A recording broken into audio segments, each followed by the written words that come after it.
Welcome to PFTV. We just lost to Mexico 2-0. Spetu Putkotso. How are you feeling after this result? I feel very too upset. Ne?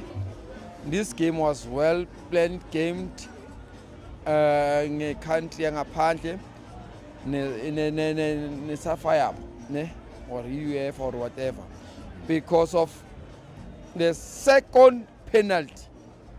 It's totally off. The red penalty, the second one, was not really on because of uReferee umyenzile homework yakhe ne because of we know it's a strategy ne and whatever that you're doing the slightly thing noma ngaya ku ARV yabo VRS or VRAA that thing isho state la muntu loyanisa nje usikhiphe zonke but uthola I foul. I don't expect that thing ne and our coach instead of afake ama-bullet before ufaka ama-cartridge before akafaka ama-bullet before ama-bullet mina angene before then ngasibonisa ama-blank asebenzisa isikori lesiqedile. I don't use ama-blank before, I use live rounds. Ngiyadubula ngifuna 2 goals sina 2 yama-red cards as contribute as a country, as a civil country, as ngabantu esibafunayo. We are deeply sad about those guys. We are deeply sad about those guys.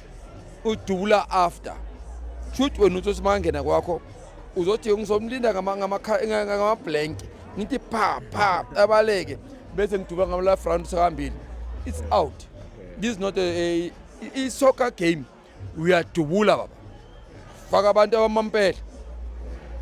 Khumula womoki. Yeah. James Kosana. Abultswenyana. Wambona uSiphiwe Shabalala.